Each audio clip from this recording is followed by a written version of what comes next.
रब्बिल आलमीन वल आक़िबतु लिल मुत्तक़ीन वस्सलातु वस्सलामु अला अशरफिल अंबिया वल मुरसलीन व अला आलिहि व अस्हाबी अजमईन अम्मा बाद। दुरूस मकतूबात शरीफ के सिलसिले में हुज़ूर सैयदना इमाम रब्बानी महबूब सुबहानी वाक़िफ़ असरार मुक़त्तियात क़ुरानी कंदील नूरानी शहबाज़ ला मकानी सैयदना व मुर्शिदना हज़रत मुजद्दिद अल-फ़सानी रदी अल्लाह ताला अन्हु व अर्दा अन्हु जे मकतूबात कुदसी आयात मां जिल्द 3 मकतूब नंबर 47 जो पाण सुल्तान इस्लाम यानी जहांगीर मुग़ल बादशाह उन जी तरफ़ सादिर फ़रमायूं। हाँ ही मकतूब तॾहिं जो है जॾहिं जहांगीर संदन सोहबत सां दीन इलाही खे छॾे तौबा ताइब थियो ऐं इस्लाम खे हिंदुस्तान में राइज कई। जो इस्लाम ख़त्म थी चुको हो, बाक़ाइदा तौर ते हज़रत इमाम रब्बानी रदी अल्लाह ताला पंहिंजी कोशिशुनि सां उनखां बादशाह खां सुल्तान खां उहो राइज करायो। इन खे चइबो इनक़िलाब, अलाह वारनि जी नज़र जो इनक़िलाब। रोडनि ते अचण सां, माण्हुनि खे मारण सां या कंहिंखे तंग करण सां इनक़िलाब कोन ईंदो। इनक़िलाब लाइ अहले नज़र जी ज़रूरत आहे। त तव्हीं बादशाहनि जी ऐं उमरा ऐं खणी कहिड़ा बि आहिनि, अॻे वारा वरी कहिड़ा चङा हुआ जेको हींअर वारा आहिनि। जहांगीर कहिड़ो चङो मुड़ुसो या कहिड़ो को धोतल हो, कई कई हुन जूं बुरायूं हुयूं, कई हुन में बुछड़ायूं हुयूं, पर हिकिड़े अलाह जे बाने, अलाह जे हिकिड़े वली ऐं हिकिड़े आलिम रब्बानी केॾी कोशिशि कई जो हिकिड़े बादशाह जा सभु लश्करी फ़ौजी जनरल कमांडर वज़ीर पंहिंजी सोहबत सां रुगो पंहिंजे ख़तनि जे ज़रिए उन्हनि सभिनीनि खे फेराए इस्लामी इनक़िलाब अहिड़ो आंदो ख़ामोश चवनि था त हीउ अहिड़ो इनक़िलाब आहे मुजद्दी हज़रत मुजद्दिद जे इनक़िलाब जे बारे में तमामु जेके बि दुनिया जा ऐं वॾा वॾा स्कॉलर आहिनि, जेके इंटलेक्चुअल आहिनि, जेके दानिश्वर आहिनि, उन्हनि पंहिंजनि किताबनि, पोइ अंग्रेज़ हुजनि, जर्मन हुजनि, मुस्लमान हुजनि, ईसाई हुजनि, क्रिश्चन हुजनि, उन्हनि लिखियो आहे पंहिंजनि किताबनि में त फ़तह मक्का खां पोइ अगरि को आलम इस्लाम में वॾे वॾो इनक़िलाब हो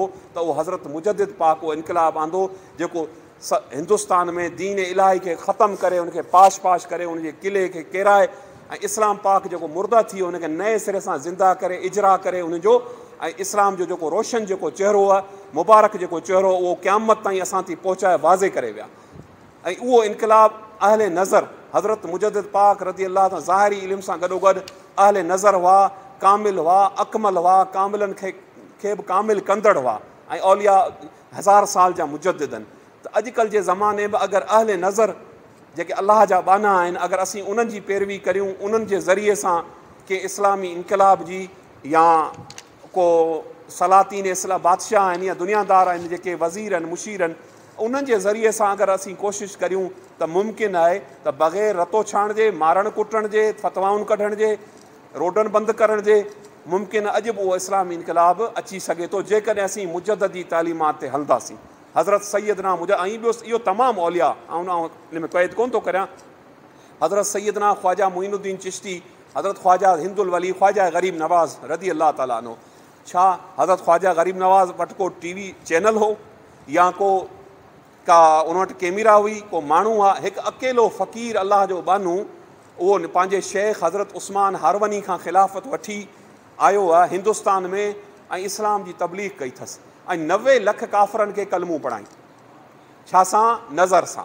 हज़रत ख़्वाजा मुइनुद्दीन चिश्ती अजमेरी रदी अल्लाह ताला हिंदुनि जे मंदरनि में हली वेंदा हुआ, मंदरनि में भोपा बाबा जेके पंहिंजूं इबादतूं पिया कंदा हुआ उते पाण हली वेंदा, उन्हनि खे दावत इस्लाम ॾींदा। त अलाह जे वली जी ज़बान में असरु हूंदो आहे, उन्हनि जा चेहरा अलाह जे अनवार तजलियात जा मर्कज़ हूंदा आहिनि। संदन चेहरो मुबारक ॾिसी, संदन तबलीग ॿुधी उहे काफ़र पंहिंजा बुत छॾे कलमूं पढ़ी मुस्लमान थींदा हुआ। न कंहिंखे मार हुई, न कंहिंखे कुट हुई जीअं अॼुकल्ह आहे त ज़बरदस्ती पंहिंजो नज़रियो असीं कंहिंजे मथां इम्पोज़ था करियूं, मड़ियूं था पंहिंजो नज़रियो। तोखे मञिणो, तूं मञंदे कीअं कोन, आऊं सही आहियां, तूं ग़लति आहीं, तूं बिल्कुलु गुमराह आहीं, आऊं सही आहियां, मुंहिंजो नज़रियो सही आहे। हाणे इहो जेको इम्पोज़ करणु आहे, ज़बरदस्ती तव्हांजो नज़रियो, इहो कोन हलंदो। अॻे ई कोन हलियो त हीअ त आख़िर ज़मानो आहे, हीअं त हर को माण्हू आज़ादु ख़्यालु आहे, लिबरल आहे, हर को माण्हू ख़ुदि मुख़्तार आहे। जे खणी असीं चऊं फ़ैलल मुख़्तार आहे त उहो कीअं तव्हांजो इम्पोज़ थियल नज़रियो कोन हलंदो। ऐं अलाह सुब्हानहू ताला असांखे छा थो फ़रमाए? अलाह ताला असांखे छा थो फ़रमाए त जेके असीं जॾहिं कंहिंखे जॾहिं माण्हुनि खे सॾियूं त कीअं सॾियूं, कहिड़े नमूने सां सॾियूं? अलाह फ़रमाए थो त मवाइज़ हसना सां, जॾहिं मूं तरफ़ सॼो त मवाइज़ हसना, सुठनि ॿोलनि सां, ठीकु आहे। असीं सॼियूं सुठियुनि ॿोलियुनि सां, सुठी ज़बान सां, मोहबत सां, प्यार सां, मेठाज सां असीं माण्हुनि खे अलाह जी तरफ़ सॾियूं। फदो इला सबील रब्बिका बिल मौइज़तिल हसन। हाणे अहिड़े नमूने सां इहो अलाह जो फ़रमान नस क़ुर मां साबित आहे। या अलाह असांखे ईअं थो फ़रमाए त मारियो, कुटियो, ख़तमु करियो, तलवारूं हणो, ख़तमु करियो, उन्हनि खे हीअं करियो, हूं करियो। हाणे इंतिहा पसंदी ऐं शिदत एतिरी मुस्लमाननि में वधी वई आहे, एतिरी वधी वई आहे जे असां मुस्लमाननि जो इस्लाम जो इमेज एॾो ख़राबु कयो आहे जो नओं जेको इस्लाम क़बूलु करण वारो आहे हाणे उहो तरदुद में आहे, परेशानी में आहे। यकीन करियो अंग्रेज़ असां वटि हिते जेके माण्हू मुस्लमान थियनि था उहो इस्लाम खे पढ़ी कोन था मुस्लमान थियनि। जेके इस्लाम खे मुतालो करे पढ़ी मुस्लमान थियनि था उहे तमामु पुख़्ता था हुजनि। उनखे चवंदा आहियूं असीं कन्वर्टेड मुस्लिम्स। उहे जेके आहिनि उहे इस्लाम जा सॼी दुनिया में इस्लाम आफ़ाक़ी मज़हब आहे। हींअर दुनिया में सभिनीनि खां वधीक मज़हब इस्लाम फैलिजे पियो, जंहिंजी काफ़रनि खे वॾो डपु आहे। उन करे हू बार बार महबूबन करीमन सल्लल्लाहु अलैहि वसल्लम जी गुस्ताखी कनि था ऐं रसूलुल्लाह सल्लल्लाहु अलैहि वसल्लम जा ख़ाका ठाहिनि था। काफ़रनि खे वॾो डपु आहे। इहो काफ़रनि हिकिड़ो टेस्ट केस असांजे दरमियान रखियो आहे त ॾिसूं त हीअ पंहिंजे नबी सां पंहिंजे केतिरी मोहबत रखनि था, केतिरो प्यारु रखनि था ऐं केतिरी मोहबत रखनि था हुज़ूर अनवर सल्लल्लाहु अलैहि वसल्लम जी ज़ात सां। ज़ाहिर आहे मुस्लमान हर कंहिंखे प्यारु आहे हुज़ूर जी ज़ात सां, कहिड़ो बि हुजे। आउं त चवां जेको बि कलमा गो आहे सभिनीनि खे हुज़ूर अनवर सल्लल्लाहु अलैहि वसल्लम सां मोहबत आहे। पोइ कंहिंखे केतिरी। हाणे हू जेके कन्वर्टेड जेके मुस्लिम्स आहिनि, जेके इस्लाम खे जे लिटरेचर खे पढ़नि था ऐं उहे अंग्रेज़ी में क़ुर जा तर्जुमा आहिनि, तफ़सीर आहिनि, हदीसूं आहिनि, उहे सोचण ते इहो मजबूर आहिनि त असीं कहिड़ो इस्लाम क़बूलु करियूं। रसूलुल्लाह सल्लल्लाहु अलैहि वसल्लम जे वक़्त में जे ज़माने वारो इस्लाम क़बूलु करियूं या अॼुकल्ह मौजूदा जेके इंतिहा पसंदि जेके टेररिस्ट आहिनि, जेके दहशतगर्द आहिनि, जेके इस्लाम जो पाण खे वॾो ठेकेदार था सम्झनि, यानी दाइश, अल क़ाइदा या उहे माण्हू जेके मुस्लमाननि में जी दरगाहुनि ते असांजी ते हमिलो कनि था, दरगाहुनि खे शहीद कनि था ऐं बेगुनाह इंसाननि ते बम ब्लास्ट करे उन्हनि खे मारीनि था, पोइ काफ़र हुजनि केर बि हुजनि, ऐं बाज़ारुनि में धमाका कनि था। त हाणे हू उन सोच में पइजी वियो आहे त असीं कहिड़ो इस्लाम क़बूलु करियूं। पोइ उन में हू बाज़े हू माण्हू परेशान थी वेंदो आहे। पोइ जॾहिं वञी को दाई इस्लाम जो सचो अगरि हुनखे को मिली थो वञे, को अहिड़ो आलिम, को अहिड़ो स्कॉलर जेको हुनजी रहनुमाई करे थो, न इहो इस्लाम कोन्हे, नबी करीम सल्लल्लाहु अलैहि वसल्लम ईअं कोन फरमायो आहे। ऐं इस्लाम इहो जेको मुलनि हथ जो जेको वहाबिन ऐं ख़ारजिन जेको हींअर जेको इस्लाम खे जेको बदनाम कयो आहे, इहो इस्लाम कोन्हे त हरू भरू में बम हणी मारे दरगाहुनि खे ख़तमु करियो, मंदरनि खे ढाहियो, गिरजाउनि खे साड़ियो ऐं माण्हुनि खे मारियो, बाज़ारुनि में, इस्पतालुनि में, स्कूलनि में हीअं करियो हूं करियो। न, इहो इस्लाम आहे मोहबत, अमुन ऐं सलामती जो दर्स ॾियण वारो। हा, जिहाद फ़र्ज़ु आहे असां मुस्लमाननि जे मथां, बिल्कुलु फ़र्ज़ु आहे कुफ़ार सां जिहाद। ऐं जिहाद खां केरु इनकार कंदो? जिहाद इस्लाम जो जुज़ आहे, बुनियादी तौर ते। जिहाद सां ई मुस्लमान वधंदा क़यामत ताईं। हुज़ूर फरमायो मुंहिंजी उमत कॾहिं मग़लूब कॾहिं कोन थींदी, जो जिहाद छॾे ॾी त मग़लूब थींदी। बिल्कुलु ईअं असां जिहाद छॾे ॾिनो किथे? भला मूंखे ॿुधायो। चंद मुस्लमान मुल्कनि में जेके मुजाहिदीन इस्लाम बरसर पैकार आहिनि, कुफ़ुर सां, उहो पंहिंजे भाउ सां जिहाद कोन कबो। इहो तरीक़ो कोन्हे त पंहिंजे मुस्लमान खे कलमगो खे मारियूं, बम हणी तबाह करियूं। काफ़िरनि सां विड़ो न, काफ़िरनि सां विड़ो, जीअं अलाह जो हुकुम आहे, या अय्युहन नबी जाहिदिल कुफ़ार वल मुनाफ़िकीन वग़्लुज़ अलैहिम।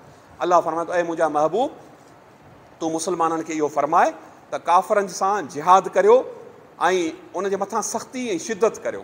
हा, जिहाद इस्लाम जो बुनियादी रुकुन आहे। इस्लाम हमेशह नाफ़िज़ जेको थियो आहे उहो जिहाद बि सैफ़ सां नाफ़िज़ थियो आहे ऐं अमली तौर ते जेके आहिनि ख़िदमतूं आहिनि उलमा जूं या मशाइख़ जूं, उन सां थियो आहे। त हाणे इन मां इहो साबित थियो त असां जा जेके सूफ़िया आहिनि, असांजा जेके सूफ़ी सेंट आहिनि या सूफ़ी मेंटोर जेके आहिनि, जेके तसवुफ़ जा, मिस्टिसिज़म जा, उहे मेंटोर जेके आहिनि उहे असांजा असलाफ़ आहिनि, अॻूणे ज़माने जा बुज़ुर्ग आहिनि। ऐं पोइ उन्हनि जे नक्शे क़दम ते उन्हनि जे जेके तरीक़ो आहे, उन जेके पाण चऊं पाथवेज़ ऑफ मिस्टिक जर्नी, उन्हनि पाथवेज़ ते जेके हलण वारा असीं जेके उन जा पैरोकार आहियूं, अगरि उन मेंटोर्स ऐं उन इंटेलेक्चुअल्स ऐं उन जेके आहिनि सूफ़ी सेंट आहिनि जेके, उन्हनि ते असीं हलंदासीं, उहो ई असां लाइ वधीक मुनासिबु आहे। त इस्लाम जी सही तस्वीर सही ऐं सूफ़ी बि उहो जेको शरीयत जो पाबंद हुजे, न शरीयत जो बाग़ी सूफ़ी कोन्हे, छा बि करे हवा में उॾामे खणी कहिड़ियूं बि हरकतूं ॾेखारे। बाक़ी शरीयत जी के हिकिड़ी सुनत खां परे आहे त उहो सूफ़ी असीं कोन मञंदासीं उनखे।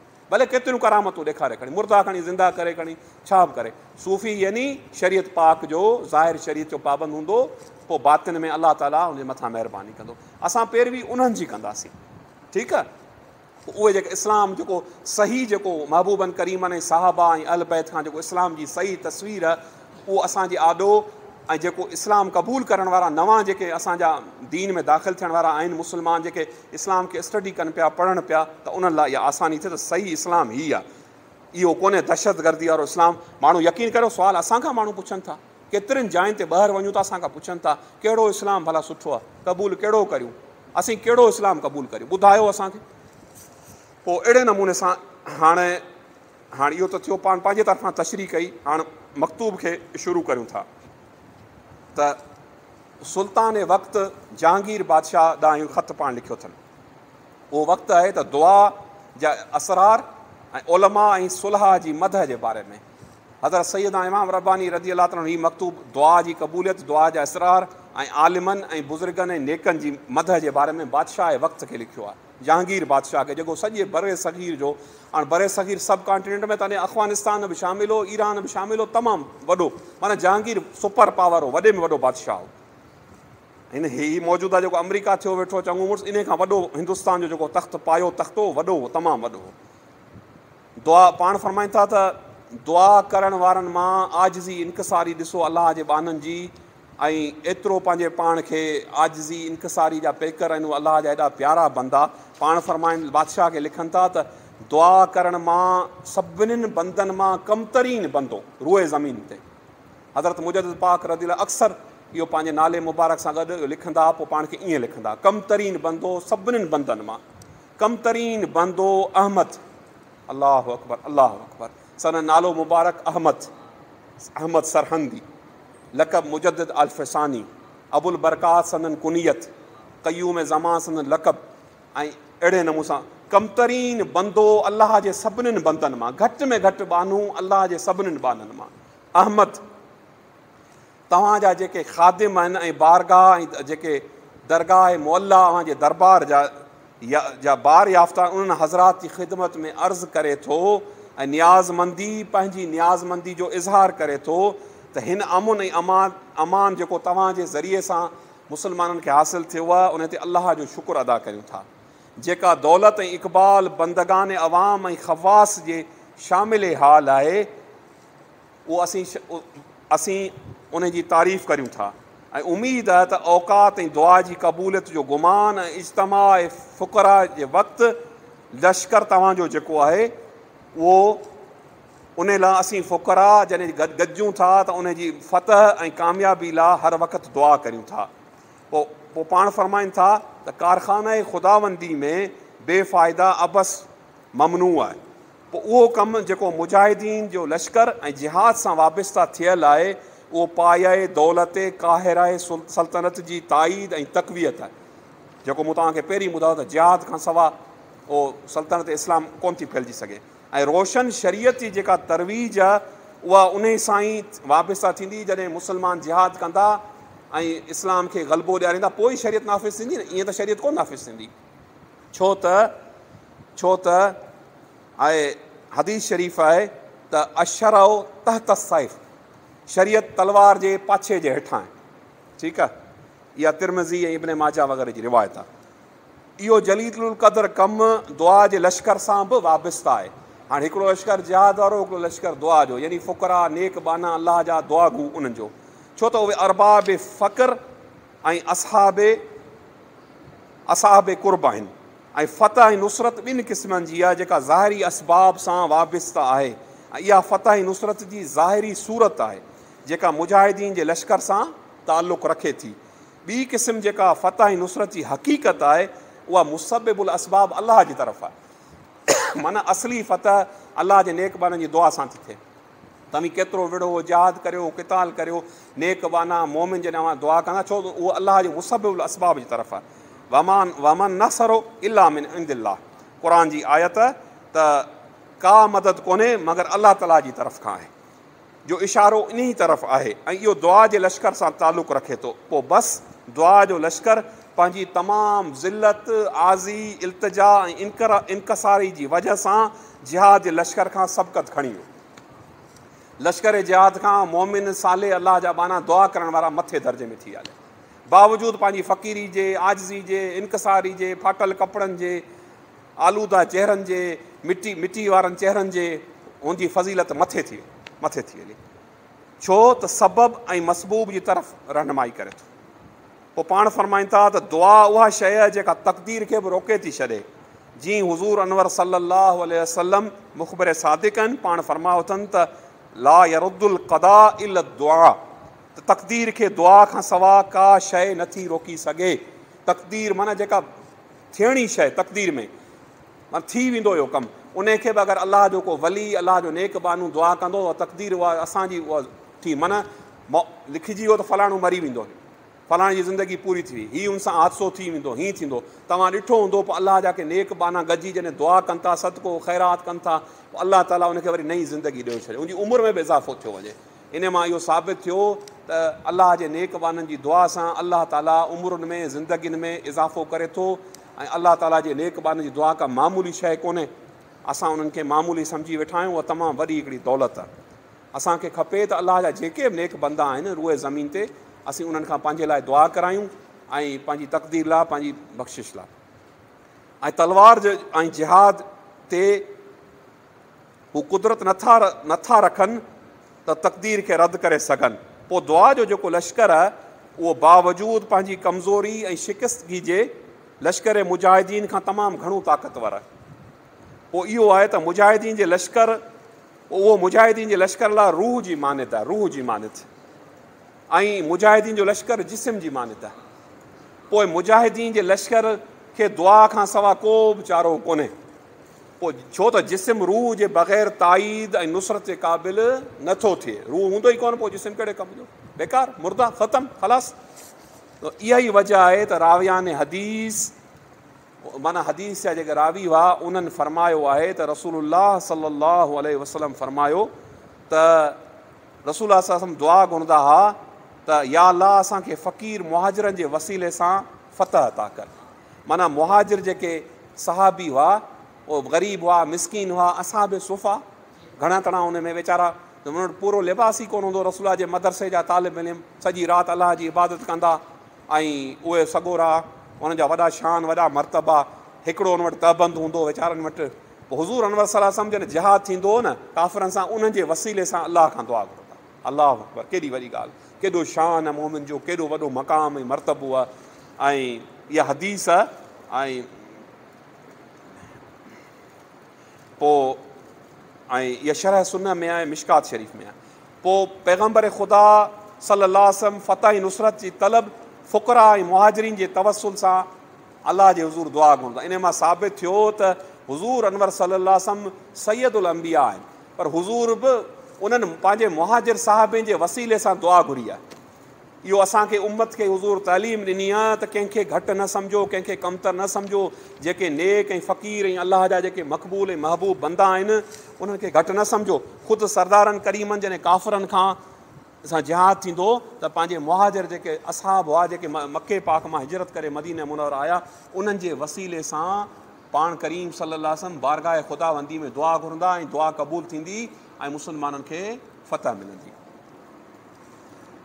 पोइ फ़रमाइनि था त हालांकि मुजाहिदीन जो लश्कर ऐं जंग करण वारनि जो ग़लबो थियो, पोइ फ़ुक़रा जो जेको लश्कर आहे, जेको दुआ जो लश्कर आहे, उहो पंहिंजी ख़्वारी ऐं पंहिंजी ज़ारी ऐं बेतबारी जे बावजूदि अल फ़क़्रु सवादुल वजह फ़िद्दारैन, फ़क़्रु ॿिन्हिनि जहाननि में रूसियाई जो बाइस आहे। हाणे इन मां इहो मुराद आहे, रूसियाई जो मतिलबु अलाह सी पनाह को रूसियाई माना कारो मुंहुं कारो करण वारो। इन में मुराद हू जेको आजिज़ी ऐं इनकसारी ऐं जेको अलाह जे हुज़ूर में हू कनि था तमामु घणी, असीं जेके आहियूं असीं उन्हनि जो क़दुरु नथा करियूं। ऐं पोइ हुननि खे कई तकलीफ़ूं अचनि थियूं, हिन दुनिया में अचनि थियूं तमामु घणियूं, ऐं तकलीफ़ूं उन्हनि ते अचनि थियूं छो त फ़क़्र जे करे उहे मिसकीन आहिनि, ग़रीब आहिनि। ऐं सो इहो हिकिड़ो मक़ूलो आहे। ऐं सो बहरहाल पोइ पाण फ़रमाइनि था त चयो इहो वियो आहे त कंहिं न कंहिं वक़्तु उहे कमु अचनि था, इन बेएतबारी जे बावजूदि एतबार पैदा करे वठनि था ऐं पंहिंजे साथियुनि ऐं जेके गॾु कमु करण वारनि माण्हू आहिनि उन्हनि खां हू सबक़त खणी था वञनि। मुख़बर सादिक़ सल्लल्लाहु अलैहि वसल्लम फरमायो त सुभाणे क़यामत जे ॾींहुं शहीदनि जे रत सां उलमा जी जेका मस आहे उनखे तोड़ींदा, वज़न कंदा ऐं पोइ उलमा जी जेका मस आहे, जेका दीन जी तरवीज, दीन जी ताईद, दीन जी नुसरत ऐं में उलमा उहा मस कलमनि सां लिखनि था, उहा शहीदनि जे रत खां वधीक थी वेंदी, ॻरी थी वेंदी मीज़ान। सुभान अल्लाह व बिहम्दिही पाण लिखनि था। ऐं इन मां मुराद उहे उलमा आहिनि जेके रब्बानी आलिम आहिनि, ज़ाहिरी बातिन। हू ॿिया उलमा बि इन दौलत में शरीक आहिनि, ईअं न त कोन्हे शरीक, उन्हनि खे बि हिकिड़े क़िस्म जी उहा फज़ीलत हासिलु आहे, पर ख़ासि तौर ते इन जो बि उलमा रब्बानी जेके आहिनि, अलाह जा जेके महबूब बंदा आहिनि, रब्बानी आलिम सभु उन्हनि लाइ उन्हनि जी मस जी एॾी वॾी अहमियत आहे जो क़यामत जे ॾींहुं उनजी मस थी वेंदी। इहा जेका मस आहे ऐं इहा जेका सियारूई आहे, हुनजी इज़त ऐं हुनजी सुरख़ुरूई जी बाहिस थींदी ऐं उन जे मर्तबे खे पस्ती मां हेठाई मां खणी तमामु बुलंदी ते पहुचाईंदी। पोइ पाण फरमाईनि था अगरचे कमतरीन पंहिंजे नाले इन लाइक़ु कोन्हे त पंहिंजे पाण खे दुआ जे लश्कर में शुमारु करे, वरी पंहिंजी अला आजिज़ी लिखनि था त आउं त हिकिड़ो कमतरीन बंदो आहियां, आउं पाण खे उन दुआ जे लश्कर में शामिलु थियणु जहिड़ो कोन थो सम्झां, माना आउं अहिड़ो नेक पाण खे नेक ऐं साले सम्झां ई कोन थो, पर सिर्फ़ु इस्म फ़क़्र ऐं क़बूल ते दुआ जे एहतमाल जी वजह सां पंहिंजे पाण खे इन दौलत काहिरा दुआ खां फ़ारिग़ नथो रखे। पंहिंजी फ़क़ीरी जे करे ऐं दुआ जी क़बूलियत, अलाह वटि दुआ क़बूल थिए थी। जेको माण्हू हाणे दुआ घुरे थो, अलाह क़ुर मां साबित आहे, तव्हां मूंखां घुरो ऐं तव्हांखे अता करियां। ऐं हाल ऐं काल जी ज़बान सां दुआ, फ़ातिहा ऐं सलामती में हर वक़्तु रतबुल लिसान ऐं असांजा रब असांखां उहा शइ क़बूल कर, यकीनन तूं ई ॿुधण वारो ऐं ॼाणण वारो ऐं वमा अलैना इल्लल बलाग। व आख़िर दावाना अनिल हम्दुलिल्लाहि रब्बिल आलमीन।